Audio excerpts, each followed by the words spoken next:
Shruti Hassan, thank you so much for speaking to us, and it's a great pleasure that I have you with me for this conversation. I was very interested in asking you this. Shadow monster with a heart of the 90s, what does it mean? How do you describe yourself like that? Yeah, I mean, I was speaking about this earlier today, and I think the greatest journey through self-discovery of who I am as a person and a woman was really accepting the shadow part of myself as well, and making and acknowledging that as an important contributor to my art and my personality. And of course, I've got a 90s heartbeat, Bollywood or rock and roll or anything, so that was just a silly caption.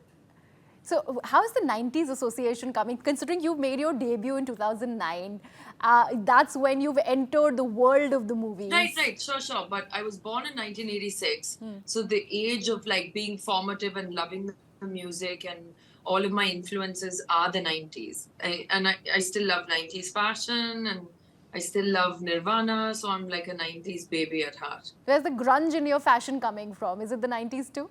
Yeah, definitely. The grunge is coming from the 90s. Yeah. Okay. So you entered the recording studios because before an actor, you've been a singer all your Yes. life. I think that's your first love. You were 6, I believe, when you entered the recording Five. studios? 5. Oh my Five. God. I got a Yeah. year wrong. How was it? Do you remember the feeling? Do you know when you're that young, you just think it's like an excursion or another interesting outing with your parents. But I could sense the weight or the big excitement from my dad because he was really nervous and he was like, "You have to sing it right." And we were in the car and he was like, "Sing it again, see if you get it." And I was just like, "Okay, cool." Of course, now when I look back, I'm like, "Whoa, that was a lot." But at the time it just felt like a fun trip where I get to sing. Nice. Okay. And talking about, let's say, talking about your films, I was just going through your social media feed. Everybody was really excited when you posted that rap picture from Salar. You doing this Yeah. film with Prabhas has been the talk of the town. The experience, you pretty much summed it in your social media feed right now. We don't need actors to really mouth it because everything is out there on social media. But still, what do you take back from the sets of Salar?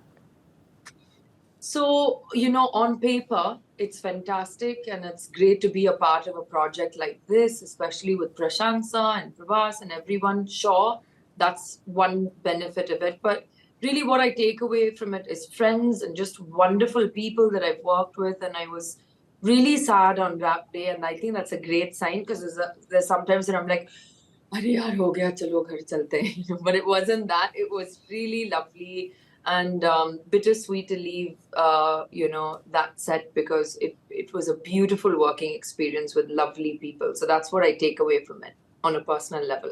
Hey, Shruti, I love your character's name in the film, Adya.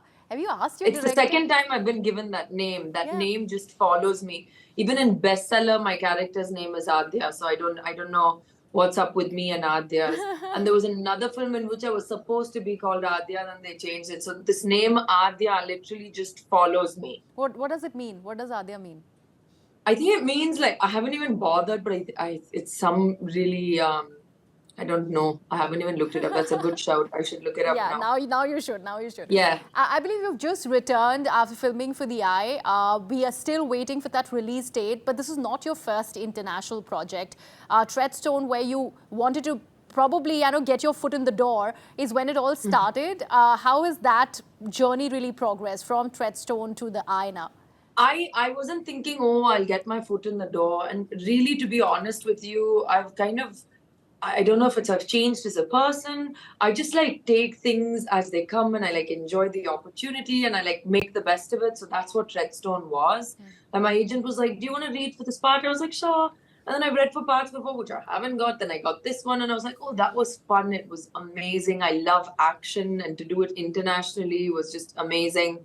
And then this film, though, is a completely different experience. It's something that is really special to me because of the story and the character and the opportunity to play this woman, but also because it's an entirely female led team. And that's the first experience I've had with a female producer, female writer, female director. And it was just outstanding. As a woman, it just felt so good and so amazing that we could band together and do that. Wow. And since we're talking about, the need for more women, not just in the industry, but in every field, we're talking just ahead of Women's Day. You've been, very vocal about women's issues. We're talking about in the times of when there are paid period leaves that have been announced by country like Spain. We've had similar attempts that have been made in Kerala or in a state like Bihar. How do you see this going, considering we're talking where this women domination is really needed in various walks of life? I don't even think we've reached the level of domination, to be completely honest with you. Right now, we're at the stage of like, we need to be heard and understood, on a very simple human level. And I'm very much I'm someone who's spoken about women's mental health and women's menstrual health for a long time. I've been open about my journey through what I have gone through with my monthly cycle, talking about menstruation and health in regards to that. But I know the backlash I've gotten, and I've just stuck with it because I think I need to speak about it.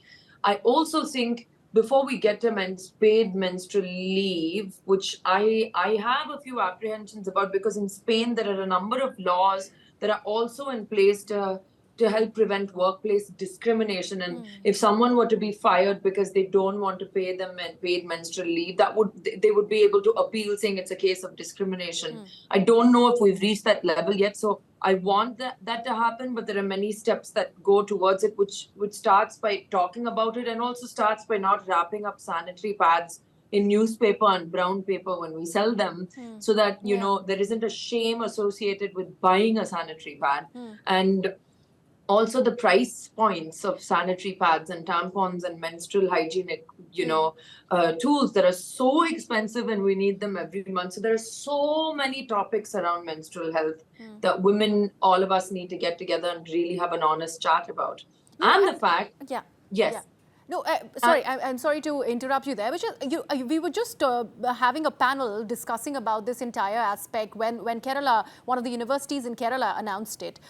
There was strangely a woman on the panel, and she was a CEO of a startup. And she goes ahead and makes a point that if at all if period leaves were made compulsory, I'd probably think twice about hiring female employees. And that's coming from a woman. That's a deterring factor when it comes to this thing that we are seeing as a very, very promising move, but something that whether it is going to be part of India or not is the big question. Yeah, that's what I mean by saying that we need to ultimately get to that point. But I think we're missing a bunch of first few steps, because if people aren't able to talk about menstrual health and periods without putting it in quotes and like making it feel so heavy, then how are we going to talk about paid menstrual leave? Oh, and absolutely. then here is a woman who, I don't think she woke up in the morning saying, I won't support the sisterhood and I'll tear women down. Surely, I hope not. Yeah. But I'm sure she's thinking from a very financial and practical point of view. So only when the discussion and the forum to communicate about this is opened up, like broken open, can we really think about then getting to addressing those secondary issues, if you know what I mean.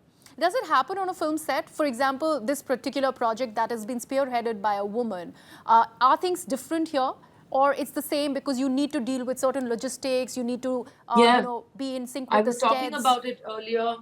I would love, especially because I don't think people understand with a menstrual cycle, it's also hormones. So you're not in your best performative ability physically or sometimes emotionally.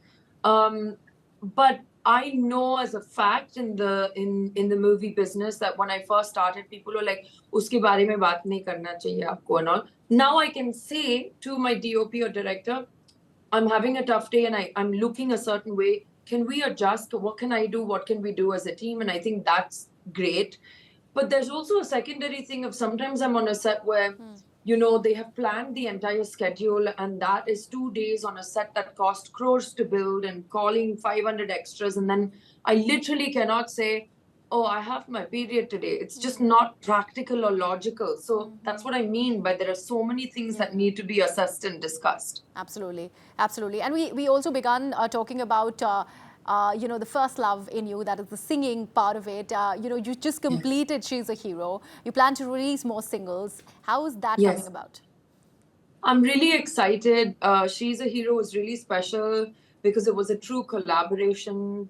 And it was a song that I'd written from the point of view of a woman. But just to have someone like MC Altaf come on board and his portion, his bit where he's rapping is so powerful because we need allies. We need allies in the opposite gender as well. And that's what that song put across and representing the little beautiful girls in the video that is the future and the women before us. To me, as a woman, it was a really special narrative.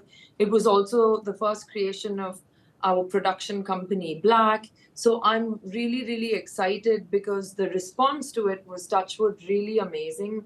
And now we have more music coming out. I have more music coming out, exploring and expressing more of myself as a musician, which is really, not maybe what everybody expects. And I'm really, it's just something I need to do because I live for my expression through music as well. So possible for you to hum a few lines for us, Shruti? We'll make this our Women's Day anthem before we end the interview. Yeah, sure. I'll sing you She's a Hero. Yeah. She is a hero, जिसकी बातें कोई न जाने.